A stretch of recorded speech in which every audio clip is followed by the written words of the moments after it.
deg-degan, kayak takut, sempet nggak percaya diri juga ya, karena gimana ya Allah, syahadatain itu sakral banget gitu, maksudnya bisa nggak ya selama 1 tahun. Kepedulian santriwati terhadap lingkungan, khususnya sampah. Jadi program saya itu ke asah, ada sampah ambil. Jadi kita punya prinsip bahwa kalau kita melihat sampah itu ambil dan buang di tempat sampah. Dalam sebuah organisasi nih, di antara selama pengurus pasti dong ada nih sebuah permasalahan dan juga perbedaan pendapat. Kira-kira gimana cara kakak buat nanganin permasalahan atau perbedaan pendapat dalam kepengurusan kakak? Permasalahan itu kayaknya muncul gara-gara kurangnya komunikasi antar partner ya. Kalau misal perbedaan pendapat itu pasti ya kak, Ya pasti ada di setiap bagian dan di setiap partner, karena nggak selalu emang pendapatnya sama. Jadi kalau misal kita mau nyatuin pendapat itu, kita lakuin musyawarah. Assalamualaikum warahmatullahi wabarakatuh. Halo Sobat Uki TV, kembali lagi di Uki TV Podcast. Bagaimana kabarnya? Semoga sehat selalu ya.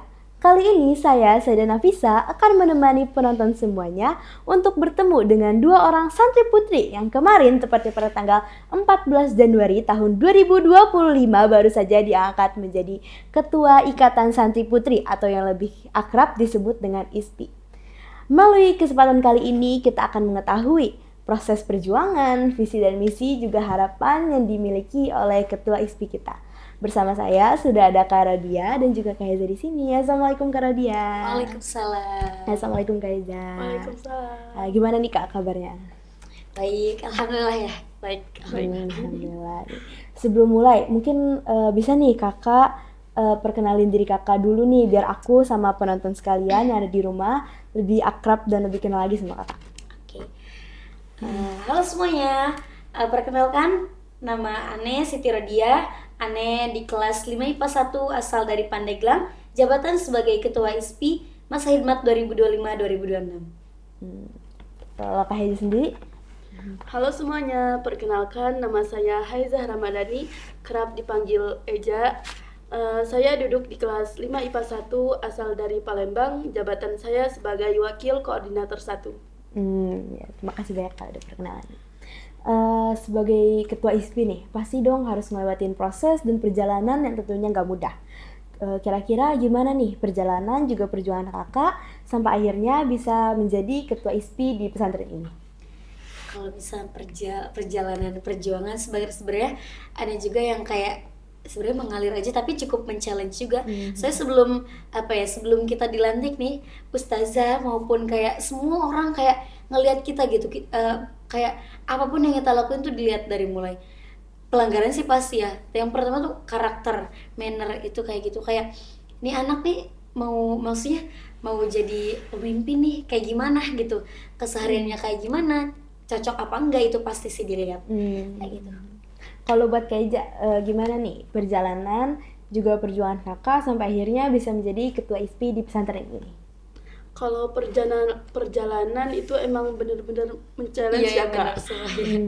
Kayak kita sebagai calon-calon kepemimpinan organisasi itu kita sebelumnya diadakan fit and proper test. Jadi kita calon-calon ketua itu diadain wawancara oleh ustazah, gimana nih cocokkah kita sebagai kepemimpinan buat ngatur santriwati yang banyak banget.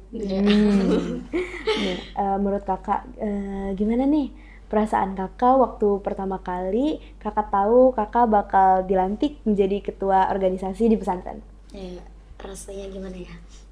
Deg-degan, kayak takut, sempet nggak percaya diri juga ya, karena gimana ya Allah, syahadatain itu sakral banget gitu, maksudnya bisa nggak ya selama 1 tahun Ane tuh bisa gak ya, maksudnya ngerangkul teman-teman Ane, ngajak mengaruhi santriwati biar lebih baik lagi, bisa gak ya Ane tetap konsisten amanah kayak gitu. Jadi ya agak takut, tapi dari situ juga Ane kayak udah Ane jadi sebagai pemimpin berarti ya mau gak mau ya harus mau, kayak Ane berubah, maksudnya mantesin diri Ane gimana, versi maksudnya pemimpin versi terbaik Ane lah kayak gitu ya. Kalau buat Kak Eja sendiri nih, gimana perasaan kakak waktu pertama kali tahu bakal dilantik menjadi ketua organisasi? Tentunya deg-degan, merasa nggak pede atas apa yang dipunyain sama diri sendiri gitu. Tapi di sisi situ juga teman-teman udah memberikan kepercayaan kepada Eja.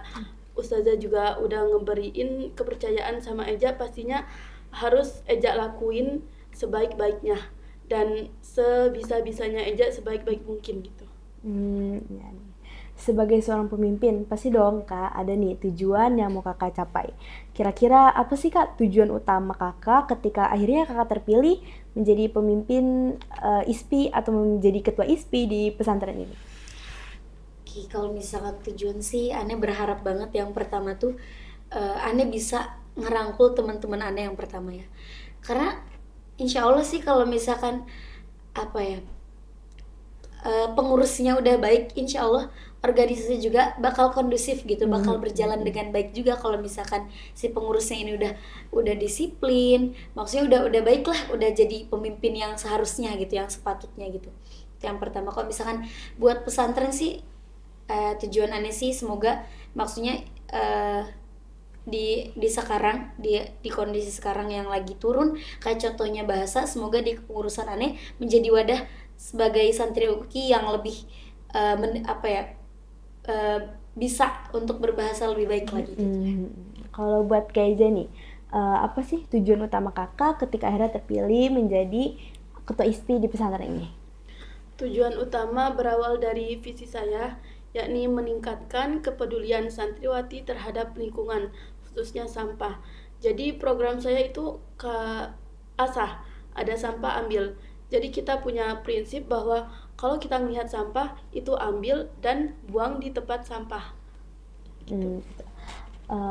Kalau dalam sebuah keorganisasian nih Kak, pasti ada dong yang namanya struktur. Kira-kira apa aja struktur keorganisasian ISPI di tahun 2025 ini? Terus gimana nih cara kakak buat mengatur struktur keorganisasian tersebut? Kalau struktur itu kita ada 4 koordinator ya. Yang pertama ada koordinator 1, itu Haiza sendiri kan ya. Itu mencakup bagian bahasa, peribadatan dan pengajaran adab. Koordinator 2 itu mencakup ada bagian keamanan, kesejahteraan, PMR dan kesehatan, sama udah. Yang koordinator 3 itu banyak banget. Koordinator 3 tuh dia mencakup eskul. Kalau misalkan koordinator 4 dia asrama gitu. Pokoknya menurut Ane kalau misalkan apapun itu bagiannya, koordinator berapapun itu di organisasi itu di organisasi itu kita tuh cuman butuh deketin komunikasi kita antar sesama pengurus gitu. Biar kalau misalkan ada masalah ya kita evaluasiin gitu. Kita musyawarahin gimana nih solusi yang baik gitu, kita musyawarahin kayak gitu. Musyawarah sih menurut Ane. Ya. Kalau buat Kak Eja sendiri nih, gimana cara kakak buat ngatur struktur keorganisasian ISPI di tahun 2025 ini? Kalau Ane khususnya ngejabat di wakil koordinator 1 yang mencakup bagian bahasa, ibadah, dan pengajaran dan adab. Itu kita setiap minggunya ngelakuin evaluasi, karena 3 bagian itu yang sering dilakuin oleh santriwati. Jadi apapun kondisinya, pelanggaran yang dilakuin santriwati itu kita harus benar-benar gimana nih biar santriwati nggak selalu ngelakuin pelanggaran, tertib dan selalu taat sama aturan yang dimiliki sama pondok gitu.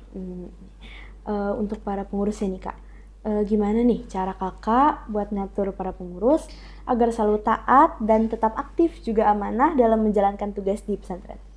Kalau misalkan buat pengurus kan itu berarti teman sendiri ya. Karena kalau misalkan ke teman sendiri sama anggota tuh beda gitu, cara ngerangkulnya, cara ngajaknya tuh beda gitu. Itu maksudnya standar temen sama anggota. Kadang di antar temen juga kayak harus beda gitu. Kita harus ngeliat ini nih anaknya kayak gimana nih, karakternya kayak gimana nih. Dia tuh bisa dibentak nggak ya? Maksudnya dia tuh bisa ditegasin nggak ya? Kayak gitu. Dia tuh bisa dibecandain nggak ya kayak gitu. Kayak apa harus asik kah, ya banyaklah macam karakternya. Jadi kita harus ngelihat gitu pertama tuh karakter dia tuh kayak gimana gitu. Jadi biar mereka juga mau gitu nurut apa yang kita omongin kayak gitu. Kalau buat Kak Eja nih, gimana cara kakak buat ngatur para pengurus agar selalu taat dan tetap aktif juga amanah dalam menjalankan tugas di pesantren? Kalau buat pengurus itu rada-rada emang harus butuh power ya buat kita, karena emang kita sama-sama temen, nggak mungkin kita samain kayak pengurus sama santriwati gitu. Kita meskipun pengurus kita, teman kita ngelakuin pelanggaran, itu jangan sampai kita marahin, karena mereka nggak bakal terima gitu. Kalau bisa kita rangkul lagi, kita nasehatin, kita lakuin sebaik-baik mereka bisa ngelakuin tugasnya lagi gitu. Iya benar Kak. Dalam sebuah organisasi nih, di antara sesama pengurus pasti dong ada nih sebuah permasalahan dan juga perbedaan pendapat. Kira-kira gimana cara kakak buat nanganin permasalahan atau perbedaan pendapat dalam kepengurusan kakak? Kalau misalkan perbedaan pendapat sih pasti ada gitu ya, karena kita tuh juga mau jadi pengurus yang demokratis. Tentunya kalau misalnya demokratis kan permusyawarahan kan nggak dilahirin dari satu orang ibu yang sama, jadi beda pemikirannya, itu wajar sih. Maksudnya kita juga kalau misalnya jadi kan kita juga jadi pemimpin tuh di voting kan, berarti itu beda pendapat dong. Kalau misalkan kayak udah jadi mah ya udah gitu, masa kayak ya udah gitu harus nerima gitu kayak gitu. Jadi kalau misalnya perbedaan pendapat ya bukan masalah, insya Allah kita bakal ini lagi gitu. Kalau buat Keja sendiri nih, gimana cara kakak buat nanganin permasalahan atau perbedaan pendapat di kepengurusan kakak? Kalau permasalahan itu kayaknya muncul gara-gara kurangnya komunikasi antar partner ya. Kalau misal perbedaan pendapat itu pasti ya Kak, Ya, pasti ada di setiap bagian dan di setiap partner, karena nggak selalu emang pendapatnya sama. Jadi kalau misal kita mau nyatuin pendapat itu, kita lakuin musyawarah, dan emang harus musyawarah. Ya, penting banget. Iya, kalau menurut kakak nih, kira-kira apa sih kegiatan atau ekstrakurikuler yang dapat mendukung pembentukan karakter dan mengembangkan keterampilan juga potensi santri selama berada di pesantren? Kalau misalkan ekstrakurikuler ya insya Allah ya, semua ekstrakurikuler yang udah disediakan, maksudnya udah diadakan di pondok ini, insya Allah itu ngebangun karakter anak-anak sih. Tapi contohnya kalau misalkan spesifiknya, contoh kayak muhadoroh gitu. Muhadoroh itu juga bagus, soalnya itu ngelatih anak-anak buat public speaking. Kalau misalkan anak-anak udah berani public speaking depan orang-orang, berarti itu membangun percaya diri mereka dong. Membangun maksudnya biar mereka juga nggak minder gitu, maksudnya nggak insecure, ya percaya diri gitu. Itu penting sih menurut anak. Kalau menurut Kak Ija gimana nih? Apa kegiatan atau ekstrakurikuler yang dapat mendukung pembentukan karakter dan juga mengembangkan potensi santri selama berada di lingkungan pesantren? Kalau misal tentang public speaking itu bagus muhadharah, karena emang benar-benar ngelatih kepercayaan santriwati ya. Tapi di sisi lain, kalau misal santriwati itu emang kurang pede dalam public speaking, itu bisa diikutin beberapa eskul yang udah disiapin di pondok, kayak semisalnya kesenian, angklung, itu bisa mereka ikutin. Basket, emang yang suka olahraga itu bisa mereka ikutin. Karena nggak semua santriwati emang itu suka public speaking. Bisa juga di keterampilan dan juga akademik bisa. Jadi, menurut kakak nih Kak, sebagai ketua ISPI, kira-kira gimana nih peran ISPI dalam memberikan kontribusi kepada pesantren dan atau masyarakat di sekitar? Ya kalau misalkan di pesantren sih tentunya yang pertama, organisasi itu pasti ngebantu pimpinan dan para ustazah gitu ya, dan membantu menegakkan disiplin juga yang udah ditentuin sama pesantren. Kalau misalkan buat masyarakat ya tentunya ya mencetak pemimpin-pemimpin yang hebat di masa yang akan datang, insya Allah. Amin. Kalau buat Kak Ija nih, apa aja sih peran ISPI dalam memberikan kontribusi kepada pesantren atau masyarakat sekitar? Kalau peran ISPI khususnya kenapa sih kita berorganisasi gitu ya. Kita bisa membantu pondok, pimpinan, dan yang kedua bisa menjadi membantu majelis pembimbing organisasi itu atas kita ya Kak. Terus yang ketiga kita bisa menegakkan disiplin pondok. Selain itu juga kita bisa nih rangkul teman-teman kita gimana caranya organisasi kita ini terjalan di tahun ini dengan baik gitu. Selama masa kepengurusan kakak nih, kira-kira ada nggak sih inovasi atau program unggulan yang mau kakak lakuin di selama kepengurusan kakak? Oh ada dong. Jadi Ane tuh punya program ini ya, Fathul Mujam. Karena Ane tuh bener-bener greget banget gitu ya sama pengen kayak ya Allah pengen banget ningkatin bahasa di pondok ini. Fathul Mujam tuh ya seperti yang kita ketahui gitu. Maksudnya anak-anak tuh masih les gitu. Di buka kamus tuh males buka kamus tuh. Jadi semoga di program Ane ini apa ya, jadi wadah buat mereka tuh ya setidaknya maulah gitu buka sekali-kali mah gitu kamus tuh. Soalnya lumayan kalau misalnya Arab kan lumayan sulit ya, maksudnya buat buka kamus. Terus kalau misalnya bahasa Inggris juga kadang kita nggak tahu cara pronunciation yang baik kayak gitu. Jadi kan di kamus kita bisa lihat cara pronunciation yang baik kayak gitu ya. Gitu. Ya kalau buat Kak Eja, apa sih inovasi atau program unggulan yang mau kakak laksanain selama di masa kepengurusan kakak? Kalau program unggulan itu khususnya bagi pengurus, kita lakuin sholat hajat di setiap bulannya. Kenapa? Karena kita sama-sama mengharap ya ampunan. Karena kita sebagai pengurus nggak selalu ngelakuin apa yang kita udah diamanahin gitu. Pasti ada salahnya, pasti banyak khilafnya. Jadi kita sama-sama ngadain sholat hajat per bulannya biar kita sama-sama introspeksi diri gitu. Kalau misal buat santriwati itu yang udah Ane sebutin, kalau asah ada sampah ambil, berarti gimana caranya itu santriwati udah punya insting kalau ada sampah itu ambil gitu. Iya. Nih Kak, sebagai seorang pemimpin dari sebuah keorganisasian, menurut kakak apa sih tantangan terbesar yang kakak hadapin sebagai ketua organisasi ISPI di pesantren? Kalau misalnya tantangan besar insya Allah jawabannya sama aja sama aja teman sendiri. Karena kalau misalkan gimana ya, kita nih kan kita nggak apa ya pemimpin ISPI pemimpin ketua ISPI nggak cuma Ane sama Haiza doang. Kebetulan kan Ane sama Haiza doang di sini, jadi ada 5. Ane koordinator 1, Haiza koordinator 2, ada 3 dan 4. Dan kita nih 5 orang ini banding 215 orang itu lumayan banget kayak ya Allah gitu kan. Jadi kita juga harus saling support buat kayak ya Allah susah banget, tapi ya semoga aja maksudnya dengan kita saling support, doain aja ya semoga kita bisa nanganin, semoga kita bisa merangkul, bisa membawa mereka menjadi lebih baik lagi. Bisa membawa mereka menjadi pemimpin yang ya seharusnya jadi pemimpin kayak gitu. Iya, amin. Menurut kakak nih, ada nggak sih pengalaman atau pelajaran dari kepengurusan ISPI yang dapat membawa pengaruh besar di kehidupan kakak di masa depan atau di masa yang akan datang? Tentunya ada ya. Soalnya kalau misalnya kita hidup nih ya hidup sama orang gitu kan, jadi kayak nggak lepas, maksudnya nggak bakal putus dari organisasi.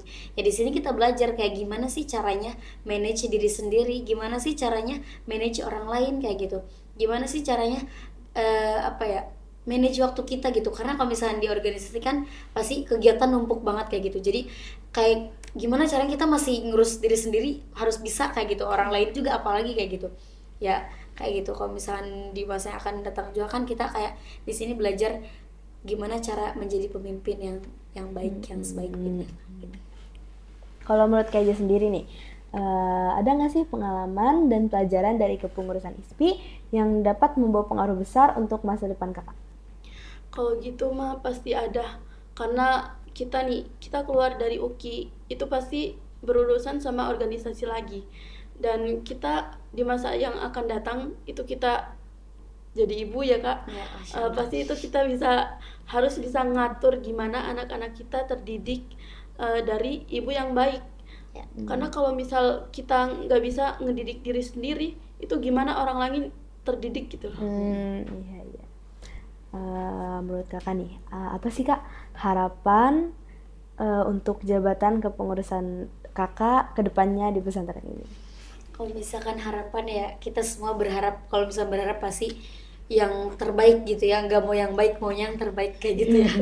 Maksudnya apalagi kan di sini tuh posisi kita nih, maksudnya sebagai pemimpin organisasi ini, pasti ya kalau bisa berharap ya Allah maunya yang terbaik gitu ya dari segi apapun, kayak dari sekarang kepengurusan kita, maksudnya pengurus ini gitu, semoga jadi pengurus yang baik biar organisasi juga kondusif gitu, semoga jadi santriwati juga lebih bisa meningkatkan skill mereka maupun akhlakul karimah dan lain sebagainya gitu. Semoga ya pesantren ini, organisasi ini menjadi wadah pesantren Modern Ilmu Quran Islami menjadi lebih baik lagi. Amin amin. Kalau buat Kak Eja nih, apa harapan kakak untuk jabatan atau di masa kepengurusan kakak ke depannya? Kalau gitu mah emang kita berharap lebih banget ya. Berharap lebih.